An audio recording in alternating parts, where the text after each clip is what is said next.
James Chai was at the MACC headquarters today to give his statement on the probe involving ARM Holdings. Following this, Rafizi has claimed that he will be next.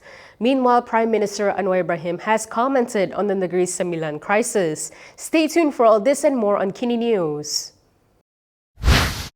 Former Economy Minister Rafizi Ramli has told the MACC to contact by email if they need to record his statement or send any notice to him over its probe into a 1.1 billion ringgit government deal with British semiconductor giant ARM Holdings. In a post on X, he said email is the best way to reach him as he does not use WhatsApp or answer calls from unknown numbers.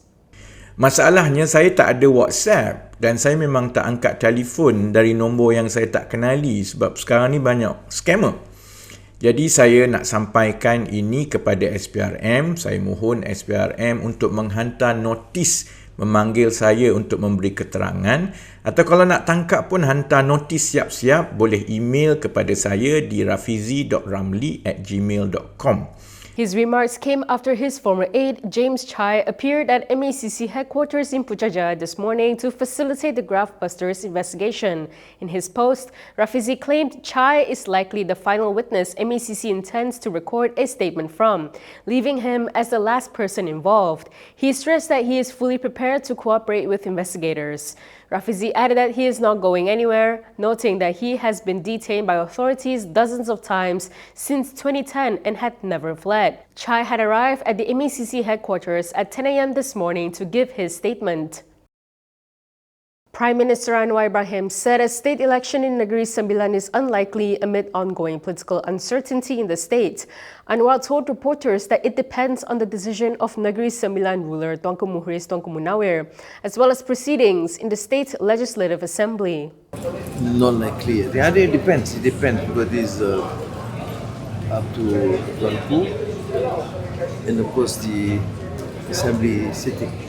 He was responding to a question on whether a state election would be called to resolve the situation. Earlier, Anwar had said that any developments concerning the Negeri Sembilan state administration would be announced in due course. Meanwhile, UMNO President Ahmad Zahid Hamidi said he would meet Anwar soon to discuss the matter.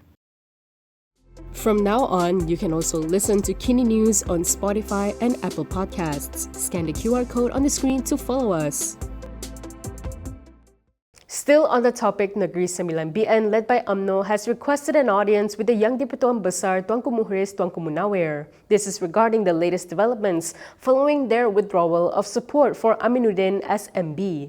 In a press conference today, its chairperson Jalaluddin Alias said they are prepared to become the opposition if Pakatan Harapan continues to lead the state.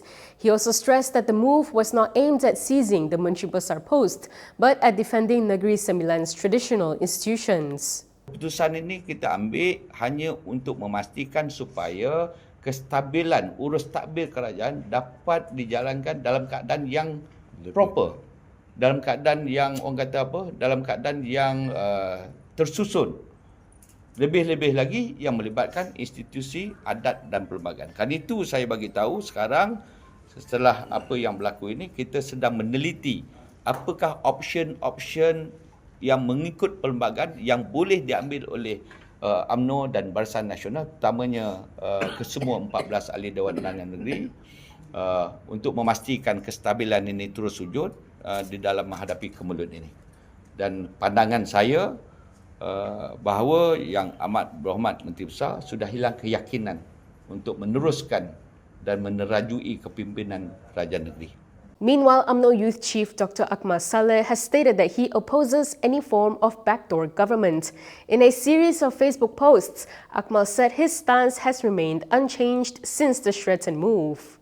He maintained that while UMNO should withdraw support from the unity government over disagreements with Pakatan Harapan, this must not lead to the formation of a backdoor administration. Instead, he said the party should respect the people's mandate and serve as a dignified opposition. Akmal stressed that UMNO's principles must never be compromised, regardless of political alliances, and that defending those principles should take precedence over holding on to power.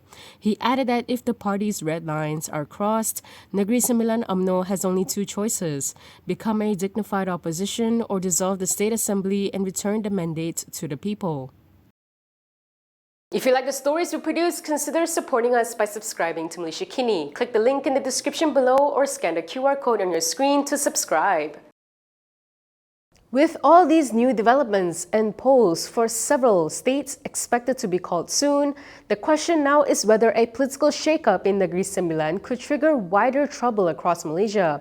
Political analysts have raised concerns following the reports on the matter. They warn the issue may go beyond Negeri Sembilan, as a potential BN and Pakatan National Alliance could trigger a domino effect on Pakatan Harapan. Political scientist Wong Chin Hua told Malaysia Kini that any fallouts could raise the likelihood of early elections at both state and federal levels. He cautioned that an UMNO-PN collaboration could set a precedent, paving the way for similar alignments in Johor and Melaka, where state polls are due.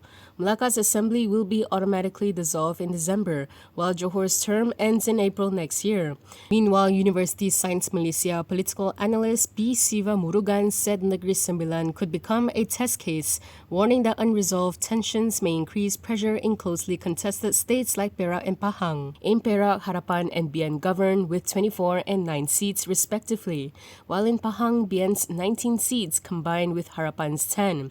Siva Murugan added that prolonged political maneuvering could hurt public perception, especially among young and urban voters who tend to prioritize stability, transparency, and effective governance. UMNO's move in Negeri Sembilan has drawn criticism from several Pakatan Harapan leaders. Last night, UMNO President Ahmad Zahid Hamidi said he would meet with Prime Minister Anwar Ibrahim to discuss the state's administration. A Johor Amanah leader has urged voters to punish UMNO and BN in the next state election. Johor Amanah Vice Chief Zuhan Zain claimed UMNO's apparent indifference to the rakyat's worsening economic hardships is among the reasons behind the call. Citing recent developments in Negeri Sembilan, he alleged that UMNO's attempt to destabilize the government shows that the pursuit of power outweighs public interest. He said it clearly shows that UMNO does not reflect the attitude of a loyal and responsible coalition partner, but is instead inclined towards narrow political maneuvering that ultimately harms national stability. Zuhan added that the people of Johor deserve a stable, principled leadership focused on the rakyat's welfare. Zuhan said Johor Amanah, together with other Pakatan Harapan components, is committed to offering an alternative leadership that is cleaner, more inclusive, and people-centric. He stressed that voters should use their mandate to reject unstable and irresponsible politics. Yesterday, Negeri Sembilan UMNO withdrew support for Menteri Besar Aminuddin Harun, who is also PKR's Port Dickson MP and Sikamat Assembly person. At a press conference today, State UMNO chairperson Jalaluddin Alias said the move was not aimed at seizing the Menteri Besar post, but at defending Negeri Sembilan's traditional institutions. And that is all from me today. For more stories, you can go to kinitv.com. You can also follow us on Instagram, X, YouTube, and Facebook for the latest news updates. I'm Camelia. Thanks for watching.